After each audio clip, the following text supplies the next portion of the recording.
Good morning. आप लोगों के एग्ज़ाम चल रहे हैं और कुछ लोगों के होंगे, कुछ लोग को उसके बाद भी होंगे। इस समय सबसे बड़ा जो आपके लिए सबसे बड़ी बात जो सबसे ज़्यादा ज़रूरी है वो ये है कि खुद को मोटिवेट रखें, खुद को सकारात्मक ऊर्जा से भरे रखें। कोई भी नेगेटिव बात अपने मन में ना आने दें।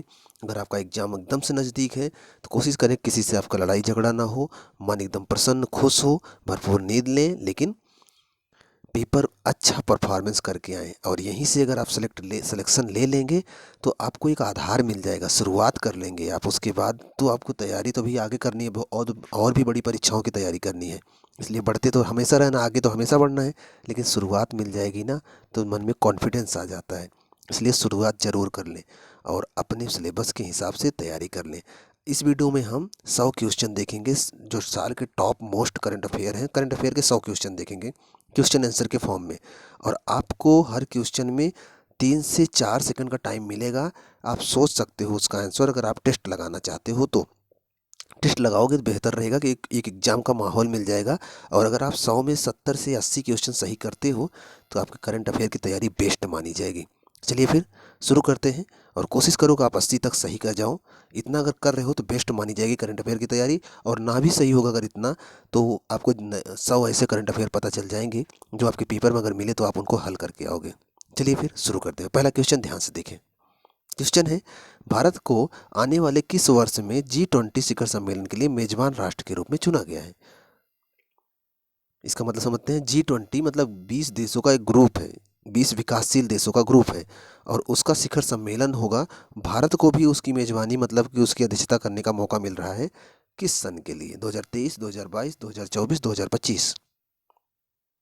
चलिए आंसर बताते हैं आपको। यहाँ पर ऑप्शन ए सही है, 2023 के लिए मौका मिला है। अगले क्वेश्चन पे चलते हैं। क्वेश्चन ध्यान से देखें। भारत का सबसे ऊंचा वायु शोधन टावर देश के किस राज्य अथवा केंद्र शासित प्रदेश में स्थापित किया जाएगा? वायु शोधन टावर समझते हो? हवा की गंदगी को साफ करने वाला टावर। ऑप्शन है दिल्ली, तमिलनाडु, असम, चंडीगढ़। सोचिए किस राज्य में या फिर केंद्र शासित राज्य में। चलिए आंसर बताते हैं आपको। यहाँ पर ऑप्शन डी सही है, चंडीगढ़। पंजाब हरियाणा के बीच में है चंडीगढ़, राजधानी भी है और खुद केंद्र शासित प्रदेश भी है। तो यहाँ पर भारत का सबसे ऊंचा वायु शोधन टावर लगाया गया है। तो पहली बार कहाँ लगाया गया था? दिल्ली में लगाया गया था। अभी जो भारत का सबसे ऊंचा जो लगा हुआ है वो चंडीगढ़ में लगा हुआ है। ये करंट मैंने आपको लिखाया भी है, अगर आप ध्यान दिए होंगे तो याद होगा आपको। अगला देखते हैं। अगला है, देश भर के 132 गैर प्राप्त शहरों में वायु प्रदूषण को नियंत्रित करने के लिए पर्यावरण मंत्रालय द्वारा शुरू किए गए पोर्टल का नाम बताइए। मतलब कि देश के 132 शहरों में वायु प्रदूषण को नियंत्रित करने के लिए पर्यावरण मंत्रालय ने कौन सा पोर्टल शुरू किया है? प्राण, हरियाली, परिवेश, वायु। चलिए बताते हैं आपको। प्राण शुरू किया गया, ऑप्शन ए सही है। अब उसमें ऐसा कुछ नहीं था जो समझाया जाए, बस आपको वन लाइनर है, याद होना चाहिए बस। अगला देखें। किस भारतीय मंत्री को G20 के लिए शेरपा के रूप में नामित किया गया है जब भारत समूह की अध्यक्षता करता है? जब भारत समूह की अध्यक्षता करता है मतलब अभी आपने पढ़ा कि 2023 में भारत G20 की अध्यक्षता करेगा। तो शेरपा मतलब कौन सा आदमी मुख्य तौर पर भारत की तरफ से उसमें शामिल होगा? तो कौन है? ऑप्शन है पीयूष गोयल, वेंकैया नायडू, नितिन गडकरी, किरण रिजिजू। चलिए आंसर बताते हैं आपको। यहाँ पर ऑप्शन ए सही, पीयूष गोयल को शेरपा घोषित किया गया। ऑप्शन ए सही है। अगला क्वेश्चन देखते हैं। NIRF इंडिया रैंकिंग 2021 की समग्र श्रेणी की रैंकिंग में किस संस्थान को शीर्ष स्थान हासिल हुआ है? IIT Madras, IIT Bengaluru, IIMS Delhi, AIIMS Delhi, IIT Delhi. मतलब ये पूछ रहा है कि जो भारत में जितनी भी यूनिवर्सिटियां हैं उनमें सबसे उनकी रैंकिंग में NIRF ने एक रैंकिंग प्रस्तुत किया है और उसमें सबसे टॉप पर कौन सी यूनिवर्सिटी आई है, ये पूछा जा रहा है। चलिए आंसर बताते हैं आपको। यहाँ पर ऑप्शन ए सही है, IIT मद्रास को पहला स्थान मिला है। इसके अलावा IIT बॉम्बे को, IIT मद्रास को पहला स्थान, IIT बेंगलुरु को दूसरा स्थान, IIT बॉम्बे को तीसरा स्थान मिला है, जानते रहेगा। तो ये ऑप्शन ए सही। चलते नेक्स्ट पर। क्वेश्चन ध्यान से देखिए। क्वेश्चन है, सरकार ने दवाओं, सौंदर्य प्रसाधनों, चिकित्सा उपकरणों के लिए नए कानून बनाने के लिए एक विशेषज्ञ समिति का गठन किया है। इस समिति का प्रमुख कौन है? गुलशन तनेजा, PBN प्रसाद, S ईश्वर रेड्डी, VG सोमानी। सोचिए। चलिए आंसर बताते हैं आपको। यहाँ पर ऑप्शन डी सही है, VG सोमानी को बनाया गया है इस समिति का, इस विशेषज्ञ समिति का अध्यक्ष। सरकार ने दवाओं, सौंदर्य प्रसाधनों और चिकित्सा उपकरणों के लिए नए कानून बनाए हैं। तो नए कानून बनाना है मतलब इन सब के लिए एक नया कानून बनाना है, तो उस कानून के लिए एक विशेषज्ञ समिति बनाई गई, तो उसके अध्यक्ष हैं वीजी सोमानी, याद रखिएगा। क्वेश्चन ध्यान से देखें। क्वेश्चन है, पूर्व राज्यपाल बेबी रानी मौर्य के त्यागपत्र के बाद उत्तराखंड के राज्यपाल के रूप में किसे नियुक्त किया गया? डॉक्टर वी.डी. मिश्रा, जगदीप धनखड़ी, तीसरा ऑप्शन है विश्वभूषण हरिचंद, और चौथा ऑप्शन यहाँ पर कट गया है, मैं आपको बताता हूँ चौथा ऑप्शन क्या है, एक मिनट। चौथा ऑप्शन है जनरल गुरमीत सिंह, जनरल गुरमीत सिंह चौथा ऑप्शन है। अब बताएं चारों में कौन सा सही है? चलिए आंसर बताते हैं आपको। यहाँ पर ऑप्शन डी सही है, जनरल गुरमीत सिंह को ही उत्तराखंड का नया राज्यपाल नियुक्त किया गया है। चलते हैं नेक्स्ट क्वेश्चन पर। क्वेश्चन ध्यान से देखिए। क्वेश्चन है, हाल ही में विजय रूपाणी किस राज्य के मुख्यमंत्री पद से त्यागपत्र दे दिए? पंजाब, गुजरात, उत्तराखंड, छत्तीसगढ़। चलिए आपको आंसर बताते हैं। यहाँ पर ऑप्शन बी सही है, गुजरात से। अगला क्वेश्चन देखते हैं। क्वेश्चन है, किस भारतीय राज्य ने हाल ही में ड्रग्स और टीके पहुंचाने के लिए ड्रोन का उपयोग करने के लिए मेडिसिन फ्रॉम द स्काई की पहल शुरू की है? मतलब कि मेडिसिन ड्रोन के माध्यम से पहुंचाई जाएगी, किस राज्य ने शुरू किया है? तमिलनाडु, मध्य प्रदेश, उत्तराखंड, तेलंगाना।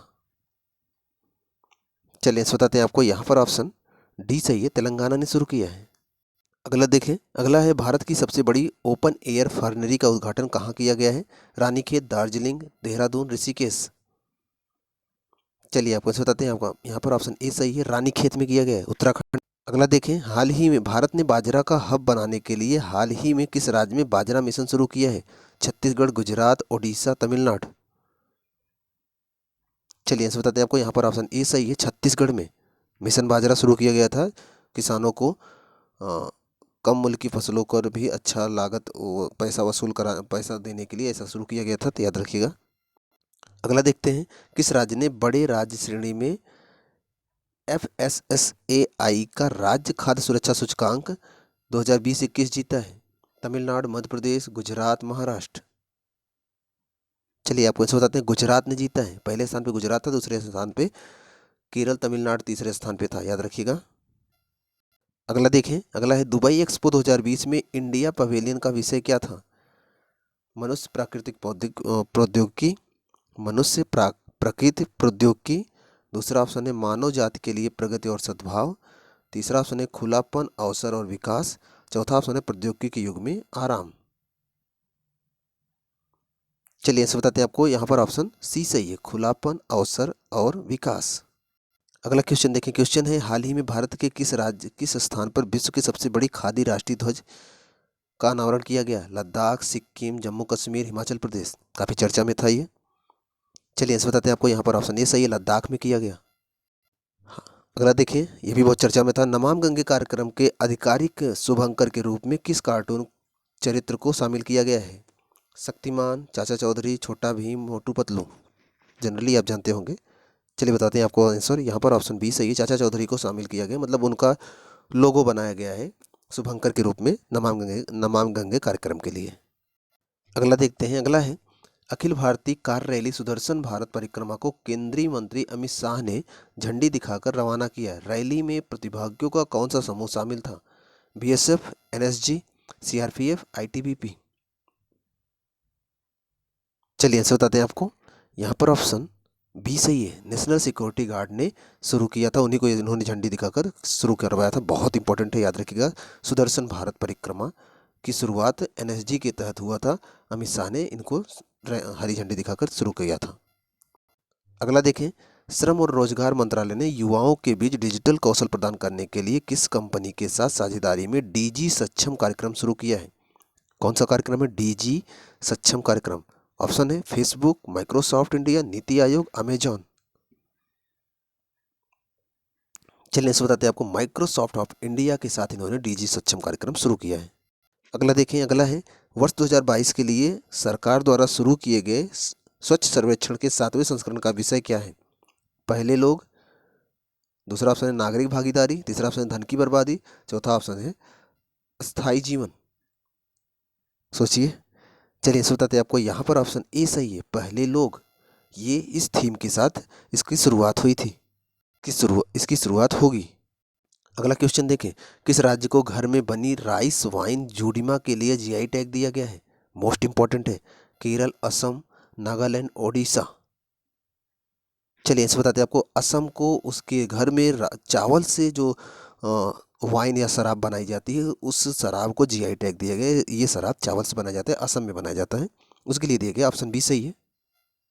अगला देखते हैं। अगला है, वर्ष 2021 में G20 की अध्यक्षता किस देश के पास है? वर्ष 2021 के लिए G20 की अध्यक्षता किस देश के पास है? Indonesia, Japan, Italy, Thailand. चलिए बताते हैं आपको आंसर। यहाँ पर ऑप्शन सी सही है, इटली के पास है। ये क्वेश्चन पूछा भी जा चुका है पेपर में, तो ऑप्शन सी सही है, याद रखिएगा।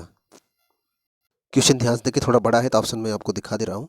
ब्रिक्स ब्रिक्स देशों का समूह है, तो ब्रिक्स शिखर सम्मेलन 2021 का विषय क्या है? तो ऑप्शन है, ब्रिक्स @15 उज्जवल भविष्य के लिए मजबूत साझेदारी, ब्रिक्स @15 निरंतरता, समेकन और सहमत के लिए निरंतर ब्रिक्स सहयोग। ऑप्शन तीसरा और चौथा देखते हैं। ऑप्शन तीसरा है, ब्रिक्स @15 चौथी औद्योगिक क्रांति में समावेशी विकास और साझा समृद्धि के लिए सहयोग। और ऑप्शन चौथा है, ब्रिक्स @15 एक अभिनव भविष्य के लिए आर्थिक विकास। सोचिए क्या सही होगा। चलिए ऐसे बताते हैं आपको। यहाँ पर ऑप्शन दूसरा सही है, ब्रिक्स निरंतरता, समेकन और सहमत के लिए अंतर ब्रिक्स सहयोग। इसी सही मतलब इसी वाक्य के साथ इसका सम्मेलन शुरू किया गया है। अगला क्वेश्चन देखिए। क्वेश्चन है, निम्नलिखित में से किसे याहू का नया मुख्य कार्यकारी अधिकारी CEO नियुक्त किया गया है? William Ruto, Jim Lanzone, Renate Nyborg, Scott Kessler. चलिए ऐसे बताते हैं आपको। यहाँ पर ऑप्शन बी सही है, जिम लैनजन। जैसे गूगल है वैसे याहू भी है। जैसे गूगल से आप सर्च करते हो, आप याहू पर भी जाके सर्च कर सकते हो। तो किसे याहू का CEO नियुक्त किया गया? तो जिम लैनजोन को, याद रखिएगा। अगला देखते हैं। अगला क्वेश्चन है, भारत ने किस देश के साथ संयुक्त रूप से अपतटीय पवन उत्कृष्टता केंद्र लॉन्च किया है? France, Denmark, Singapore, Australia. चलिए आंसर बताते हैं आपको। यहाँ पर ऑप्शन बी सही है, डेनमार्क के सहयोग से। अगला क्वेश्चन देखते हैं। क्वेश्चन है, अजीज अखनौज को किस देश के नए प्रधानमंत्री के रूप में नियुक्त किया गया है? तुर्की, अल्जीरिया, मोरक्को, इजराइल। चलिए आंसर बताते हैं आपको। यहाँ पर ऑप्शन सी सही है, मोरक्को के नए प्रधानमंत्री के रूप में नियुक्त किया गया है। मोरक्को अफ्रीका महाद्वीप में है। कल हमने आपको नोबेल पुरस्कार के बारे में एक वीडियो के माध्यम से बताया था, तो आप याद किए होंगे। तो यहाँ पर बताइए कौन सा सही है। भौतिक में 2021 का नोबेल पुरस्कार विजेताओं के नाम बताइए। पहला ऑप्शन है स्यूकोरो मोनाबे, क्लाउस हेसलमैन और जिर्जियो पेरसिक। दूसरा ऑप्शन है Andrea S gauge, gym Peebles और मिशेल मेयर। तीसरा ऑप्शन है रेइनहार्ड गेंजेल, डिडिएर क्लोजेज और किप थॉर्न। चौथा ऑप्शन है आर्थन बी मैकडोनाल्ड्स, पीटर हिक्स और एडम रिस। इन चारों ऑप्शन में कौन सा सही है? चलिए इनसे बताते हैं आपको। इन चारों में ऑप्शन ए सही है। आप पढ़े होंगे, याद होगा आपको, कल वीडियो देखे होंगे, जरूरी सही हुआ होगा। क्वेश्चन है, भारत को सेशल्स और टैक्स इंस्पेक्टर्स विदाउट बॉर्डर्स के लिए भागीदार प्रशासन के रूप में चुना गया है। पहल किस संगठन द्वारा शुरू की गई है? यूनेस्को, विश्व बैंक और WTO, UNDP और OCED या FATF। सोचिए। चलिए बताते हैं आपको। यहाँ पर ऑप्शन सी सही है, UNDP और OECD। दरअसल डिटेल बताने का टाइम नहीं है, फिर भी आप बस वन लाइनर इनको याद रखिएगा। भारत को सेशल्स में tax inspectors without border TIWB के लिए भागीदार प्रशासन के रूप में चुना गया है। तो यह पहल किस संगठन ने शुरू किया था? तो यह UNDP, United Nation Development Programme और OCED के साथ मिलकर किया गया है। तो ऑप्शन सी सही है। आइए अगला क्वेश्चन देखते हैं। अच्छा क्वेश्चन है, बहुत अच्छा क्वेश्चन है। क्वेश्चन है, फूमियो किशिदा के संबंध में सही कथन पहचानिए। पहला ऑप्शन है, उन्होंने चीन के 100वें प्रधानमंत्री के रूप में नियुक्त किया गया है। दूसरा ऑप्शन है, यहाँ के पार्टी के वर्तमान नेता प्रधानमंत्री योशिदे सुगा को रखा गया है। यहाँ पार्टी के निर्वर्तमान नेता प्रधानमंत्री योशिहिदे सुगा को रखा गया है। यहाँ थोड़ा सा चेंज कर लीजिए, मतलब ये बोल रहा है कि यहाँ पार्टी के ये जो नए प्रधानमंत्री ये बने हैं फूमियो किशिदा, ये योशिहिदे सुगा के स्थान पर रखे गए हैं। क्या ऐसा है? तो ऑप्शन है पहला दूसरा दोनों सही है। ऑप्शन दूसरा है केवल पहला सही है। ऑप्शन तीसरा है केवल दूसरा सही है। ऑप्शन चौथा है ना तो पहला सही ना तो दूसरा सही है। चलिए आंसर बताते हैं आपको। यहाँ पर ऑप्शन दूसरा सही है। ये जो प्रधानमंत्री बने हैं 100वें हैं, सही है, लेकिन ये चीन के नहीं, ये जापान के बने हैं और ये योशिहिदे सुगा का स्थान लेंगे, जानते रहेगा। तो ऑप्शन केवल दूसरा सही था, जानते रहे। अगला देखिए ध्यान से। वर्ल्ड एक्सपो 2020 का आयोजन दुबई में किया गया। एक्सपो का विषय क्या था? संस्कृत और शिक्षा, connecting minds, creative the future, live green, live better, building the world of tomorrow. जब कोई आयोजन होता है तो उसका एक ध्येय वाक्य बनाते हैं उस आयोजन के लिए। तो इस डेफेस्को का जो बनाया गया ध्येय वाक्य क्या है? चलिए आपको ऐसे बताते हैं। यहाँ पर ऑप्शन बी सही है, connecting minds, creative the future. अगला क्वेश्चन देखिए, क्वेश्चन है नजला बोर्डेन रोमधाने को किस देश की पहली महिला प्रधानमंत्री के रूप में नियुक्त किया गया है? ऑप्शन है ट्यूनीसिया, सीरिया, अल्जीरिया, तुर्की। चलिए ऐसे बताते हैं आपको। यहाँ पर ऑप्शन ए सही है, ट्यूनीसिया की पहली महिला प्रधानमंत्री बनी है। क्वेश्चन देखें, 25 सितंबर 2021 को आयोजित संयुक्त राष्ट्र महासभा के 76वें सत्र का विषय क्या था? ऑप्शन है आपके सामने, the future we want, the UN we need. दूसरा ऑप्शन है वैश्विक संकटों के लिए प्रभावी प्रतिक्रियाएं। तीसरा ऑप्शन है संयुक्त राष्ट्र को सभी लोगों के लिए प्रासंगिक बनाना। चौथा ऑप्शन है आशा के माध्यम से लचीलापन बनाना। चारों में से कौन सा सही है? चलिए इसे बताते हैं आपको। यहाँ पर ऑप्शन डी सही है, आशा के माध्यम से लचीलापन बनाना। अगला क्वेश्चन देखते हैं। क्वेश्चन है बिटकॉइन के गुमनाम निर्माता सातोशी नाकामोतो की पहली कांस्य प्रतिमा का अनावरण किस शहर में किया गया? San Salvador, Dubai, Budapest, Madrid. चलिए इसे बताते हैं आपको। यहाँ पर ऑप्शन सी सही है, बुडापेस्ट। बिटकॉइन के ये जन्मदाता है सातोशी नाकामोतो। बिटकॉइन एक आभासी मुद्रा होती है जिसे आप टच नहीं कर सकते, लेकिन वो पैसे के रूप में आपके वॉलेट में रहेगी, मतलब आपके अकाउंट में रहेगी। तो उसके जन्मदाता है सातोशी नाकामोतो, जो कि जापान के थे। तो उनकी एक कांस्य की प्रतिमा का अनावरण किया है बुडापेस्ट ने। तो ऑप्शन सी सही है। अगला क्वेश्चन देखते हैं। संघाई सहयोग संगठन एससीओ के 9वें अस्थायी सदस्य के रूप में किस देश को मंजूरी मिली? ईरान, नेपाल, सऊदी अरब, श्रीलंका। चलिए आप सबको आंसर बताते हैं। यहाँ पर ऑप्शन ए सही है, ईरान को संघाई सहयोग संगठन के 9वें सदस्य के रूप में शामिल किया गया। तो इंपॉर्टेंट है, याद रखेंगे। अगला क्वेश्चन देखते हैं। क्वेश्चन है S&P ग्लोबल रेटिंग के अनुसार FY 2020 में भारत की अनुमानित जीडीपी का विकास दर क्या है? 8.5%, 7.5%, 9.5%, 10.5%। चलिए इस बताते हैं आपको। यहाँ पर ऑप्शन सी सही है, 9.5%। अगला क्वेश्चन देखें। बैंक ऑफ बड़ौदा BOB ने सभी बैंकिंग सेवाओं को एक छत के नीचे लाने के लिए किस नाम से अपना डिजिटल बैंकिंग प्लेटफॉर्म लॉन्च किया है? Bob ahead, Bob now, Bob unite, Bob word.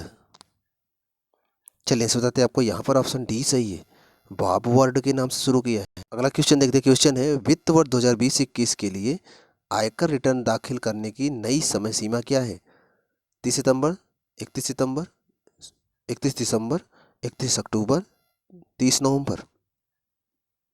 चलिए इसे बताते हैं आपको। यहाँ पर ऑप्शन बी सही है, 31 दिसंबर तक आयकर रिटर्न भरने की अंतिम तिथि है।